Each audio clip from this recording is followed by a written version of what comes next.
ناظرین، اس پروگرام میں ہم پہلے بھی ایک ایسے ایشو سے لوگوں کو روشناس کرتے ہوئے آئے ہیں جو ایک امپورٹنٹ اور انٹیگرل پارٹ ہے جو ریاست کا ایک سٹرکچر ہے، اور خصوصی طور پر آج کل کے دور میں جو حالات ہم دیکھ رہے ہیں خیبر پختونخوا میں اور حالیہ دنوں میں بلوچستان کے اندر جو دہشت گردی کی ایک لہر ہے، اس کو کاؤنٹر کرنے کے لیے ریاست کے ساتھ جو کانسیپٹس ہیں اس میں ایک کلیئرٹی کی جو ہے وہ ضرورت ہے۔ اور اسی کے پرویو کے اندر ایک امپورٹنٹ بات یہ ہے کہ جو اسلامی تعلیمات کو مد نظر رکھتے ہوئے جو نیشنل سیکیورٹی کا کانسیپٹ ہے، یعنی مذہب ہمیں کیا کہتا ہے کہ جیوگرافیکلی ملک کے حوالے سے اور پھر نیشنل سیکیورٹی جس میں بیرونی خطرات سے نمٹنے کے لیے کیا راستہ جو ہے وہ اختیار کرنا چاہیے۔ اور امپورٹنٹ بات تو یہ بھی ہے کہ جو کرنٹ سیناریو ہے اس میں بہت سارے ایسے بیانیے لپٹے ہوئے ہیں جو ایک دوسرے کے ساتھ اتنے انٹینگلڈ ہیں، جو سوشل میڈیا کے ذریعے اور باقی جو ذرائع ابلاغ کے جتنے بھی ذرائع ہیں اس کو یوز کر کے جو ہے ایسے پیچیدہ مسائل کو اور بھی فردر کمپلیکیٹ جو ہے وہ کیا جاتا ہے، اور جو ریاست کا بیانیہ ہے جو بیسڈ ہے ریاست کے کانسیپٹ پر، اس کو جو ہے وہ مسخ بھی کیا جاتا ہے اور اس کی پورٹریل ایسی جو ہے وہ کی جاتی ہے کہ گویا ریاست جو ہے وہ غلط ہے۔ تو آج کے پروگرام میں ہم نے مدعو کیا ہے مذہبی اسکالر چودھری حسین علی صاحب کو، اور پوچھتے ہیں کہ یہ جو کانسیپٹ ہے نیشنل سیکیورٹی کا، اسلام اس کے بارے میں جو ہے وہ کیا کہتا ہے۔ بہت شکریہ آپ کا شکریہ افتخار بھی، آپ نے مجھے دوبارہ مدعو کیا اپنے پروگرام کے اندر، اور ہمیشہ کی طرح آپ کا جو ٹاپک ہے وہ بڑا ڈیفرنٹ اور بڑا یونیک ہے۔ اور دیکھیں، قومی سلامتی جو ہے وہ بڑا امپورٹنٹ ٹاپک ہے، اور جو قرآن اور اسلام ہے اور اسلامی تعلیمات ہیں جو اس میں بنیادی تعلیمات ہیں، قومی سلامتی کا ان بنیادی تعلیمات سے بہت گہرا تعلق ہے۔ یہ جو ٹرم ہے قومی سلامتی کی، یہ ماڈرن ٹرم ہے، بعد میں ہم نے استعمال کی، لیکن جو اس کے جتنے بھی چیزیں اس کے ساتھ لنکڈ ہیں، جتنے وہ تمام تصورات، وہ تمام نظریات جو قومی سلامتی میں پائے جاتے ہیں، قرآن مجید کی آیات بڑا واضح ان پہ پیغام دیتی ہے۔ قرآن مجید فرقان حمید میں ایک آیہ مبارکہ ہے، میں آپ کو عرض کے دیتا ہوں۔ فرمایا کہ ان کے پاس، یعنی لوگوں کے پاس، جب بھی کوئی خوشی کی، امن کی یا کوئی خطرے کی خبر آتی ہے تو یہ اس کا فوراً چرچا کر دیتے ہیں، اس کو پھیلا دیتے ہیں۔ ان کو چاہیے کہ یہ رسول کی طرف اس کو پھیریں یا ان لوگوں کی طرف پھیریں جو اولو الامر ہیں۔ اب رسول اللہ صلی اللہ تعالی وسلم تو ظاہری پردہ فرما کے اللہ تعالیٰ کے پاس وہ چلے گئے، اب جو اولو الامر لوگ ہیں ہمیں ان کی تلاش ہے، وہ کون ہیں؟ تو اس کا مطلب ہمیں قرآن مجید فرقان حمید کی اس آیت میں ہمیں سمجھ آتا ہے کہ اولو الامر وہ ہوئے جو کہ اسپیشلسٹ ہیں اس چیز کے، وہ جو سرٹن ایریا ہے، جو لوگ اس کے ایکسپرٹس ہیں، ان سے چیزیں ڈسکس کی جائیں۔ اب قرآن مجید میں جب یہ کہ ہمیں اصول دے دیا گیا کہ زندگی کے ہر معاملے میں، خواہ وہ امن کا ہو، خواہ وہ خطرے سے ریلیٹڈ ہو، آپ نے اس پہ رائے لینے کے لیے ایکسپرٹس کے ساتھ آپ نے ذکر کرنا ہے اس چیز کا اور ان سے آگاہی لینی ہے۔ تو اب اس میں خواہ وہ صحت ہے، خواہ وہ تعلیم ہے، خواہ وہ آپ کی آبادی ہے، خواہ وہ امن ہے، استحکام ہے، داخلی خارجی تمام مسائل ہیں، آپ بلکہ 5th جنریشن وار کے بعد تو میں کہوں گا کہ جتنے آپ کا سائبر سیکیورٹی ہے، باقی ساری چیزیں ہیں، آپ کی یوتھ کی برین سٹارمنگ ہے، ان ساری چیزوں میں آپ کے جو اسپیشلسٹ ہیں جو آپ کو بتائیں گے کہ 5th جنریشن وار کا ہم نے کاؤنٹر کیسے کرنا ہے، باقی ساری چیزوں میں ہم نے اپنی نیشن کے لیے کیا پالیسی رکھنی ہے، وہ بیسیکلی اسلامی بنیادیں ہیں اس کی، اور اسلامی ہی تعلیمات ہیں جو کہ وہ سارے لوگ آپ کو بتائیں گے۔ اسی طرح جو ہماری لا انفورسمنٹ ایجنسیز ہیں یا باقی ہمارے ادارے جو سارا کام کر رہے ہوتے ہیں، تو بیسیکلی وہ اسی بیانیے کے اوپر کام کر رہے ہوتے ہیں کہ ان کو پتہ ہے کہ ہمیں خطرات کیا لاحق ہیں، ان کو پتہ ہے کہ ہمیں مسائل کیا ہیں۔ تو جب ان کو یہ پتہ ہے کہ مسائل کیا ہیں، ان کو یہ پتہ ہے کہ خطرات کیا ہیں، اور قرآن انہیں بتا رہا ہے کہ ادُّ الامانات الی اہلھا، کہ یہ جو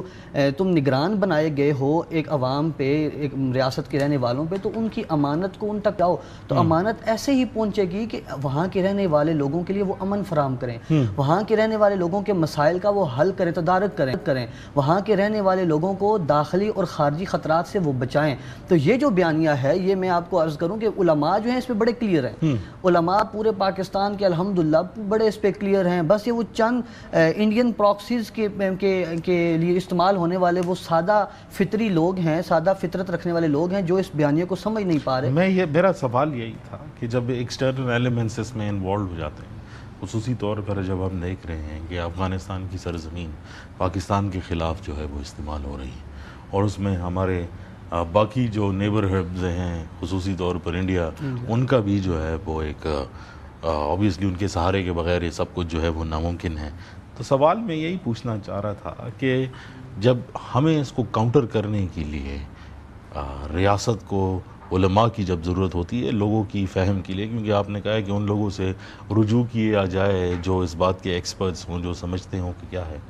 تو اس میں اجماع کا کیا رول ہے؟ میں یہاں پہ ایک تو یہ عرض کروں گا افتخار بھائی کہ جو ایکسپرٹ سے جب میں مراد لے رہا ہوں تو میں صرف علماء کا نہیں کہہ رہا، اس لیے کہ علماء کو فقہی مسائل میں آگاہی ہے، باقی چیزوں کا ان کو پتہ ہے، لیکن ایکسپرٹ سے مراد یہ ہے۔ دیکھیں اب اس وقت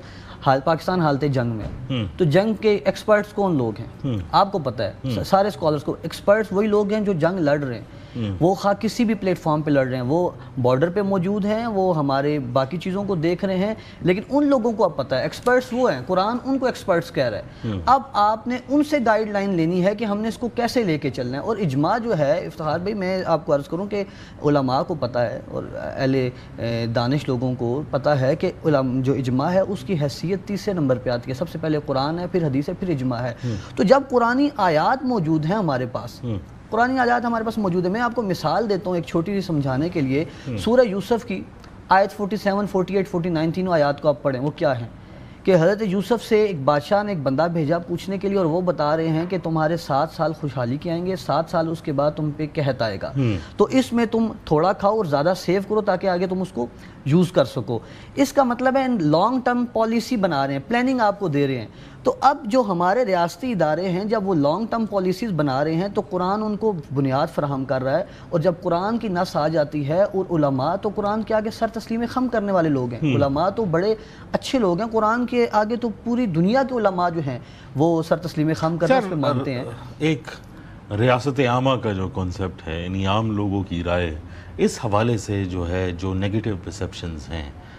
اس کو جب ہم اسی نیشنل سیکیورٹی کے پرویو میں لے کر آتے ہیں، اس کو بدلنے کے لیے جو ہے وہ کیا طریقہ کار ہے؟ دیکھیں اس میں تو 3 چیزیں ہو سکتی ہیں۔ ایک تو سب سے پہلا رول آپ لوگوں کا ہے، میڈیا کا ہے، بہت بڑا اہم رول ہے، اور میں آپ کو بتاؤں کہ اگر جب ہم اس کو 5th جنریشن وار کو لیتے ہیں کہ ہمارا جو میڈیا ہے، یا ایک آپ کو پتہ ہے پروپیگنڈا پورا کیا جا رہا ہے، غلط نیریٹو کریٹ کیے جاتے ہیں وہ سارا، تو اس میں سب سے پہلا رول تو یہ ہے کہ میڈیا کا اس میں پازیٹیو رول ہے، میڈیا ادا کر رہا ہے، مزید میڈیا کو اس پہ پازیٹیو رول ادا کرنے کی ضرورت ہے، اس کے تھرو ہمیں یہ پیغام لے کے جانا ہے۔ دوسرا یہ ہے کہ جتنے بھی ہماری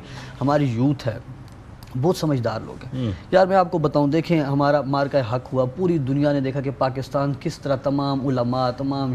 ہمارے جتنے بھی یوتھ ہیں، سوسائٹیز ہیں، وہ سارے اکٹھے ہو گئے، اور انہوں نے کہا نہیں ہم پاکستانی ہیں اور ایک جان ہیں، ہم سارے اکٹھے ہیں۔ تو جب گورنمنٹ اس انیشیٹو کو لے گی، گورنمنٹ اس کو آگے لانا چاہے گی، تو گورنمنٹ کی بالکل بیک پہ عوام کھڑی، ہماری فورسز کی بیک پہ عوام کھڑی ہے۔ ہماری سب سے بڑی اسٹرینتھ یہ ہے کہ ہماری جو علماء ہیں، ہماری عوام ہے، سب کو پتہ ہے کہ قومی جب مفاد کی بات آتی ہے، قومی سلامتی کی بات آتی ہے، تو ہم سب ایک ہیں۔ تو تھوڑا سا اس کو علماء کے ساتھ بھی ڈسکس کرنا ہے، ان کے پاس لے کے جانا ہے، وہ اس کا ابلاغ کریں، وہ اپنے مدارس میں اس کو بتائیں، اس کو پڑھائیں، اس کی ورکشاپس کریں، اسی طرح یونیورسٹیز کے اندر ہم اس کے لیکچرز آرگنائز کریں۔ تو یہ جب سارا اس طرح کا ایک ماحول بن جائے گا تو اس میں کام بہت آسانی سے کیا جا سکتا ہے۔ اور اس کے اوپر بھی میں آپ کو عرض کروں گا کہ قرآن مجید کی آیت ہے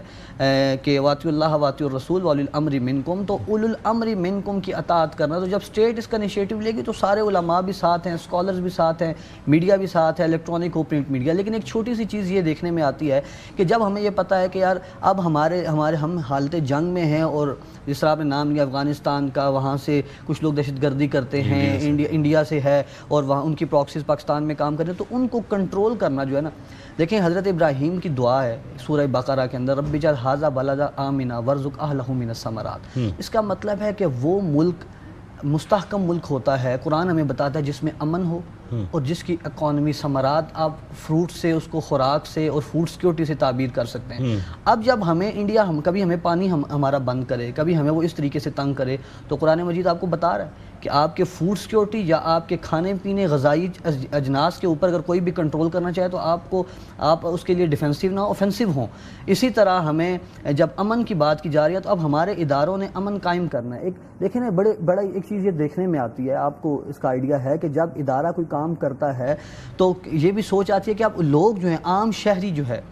وہ کس حد تک اس کی اطاعت کرنا اس پہ لازم ہے. تو میں آپ کو بتاؤں ان آیات کی روشنی میں اس وقت ہمارے عام مسلمانوں کو لے مینس کو کہ ان کو اداروں کی اطاعت کرنا ان پہ واجب کی حیثیت ہے اس کی, کیونکہ قرآنی آیات ہیں. آپ نے کہا نا اجماع کی کیا صورت ہے, آج آپ علماء کو بٹھائیں, پورے پاکستان کے سارے علماء اس بات پہ کلیئر ہیں کہ اسٹیٹ کے ساتھ کھڑا ہونا چاہیے, کہاں اس وقت جو پاکستانی حالات میں اس میں کام کرنا چاہیے. لیکن قرآن مجید جب آپ کو یہ بیس فراہم کر رہا ہے تو پھر ہر شہری کا, میرا, آپ کا, ہر ایک ذی شعور مسلمان کا یہ فرض ہے, اس پہ واجب ہے کہ وہ جس طریقے سے چاہے وہ اسٹیٹ کے لیے کام کرے.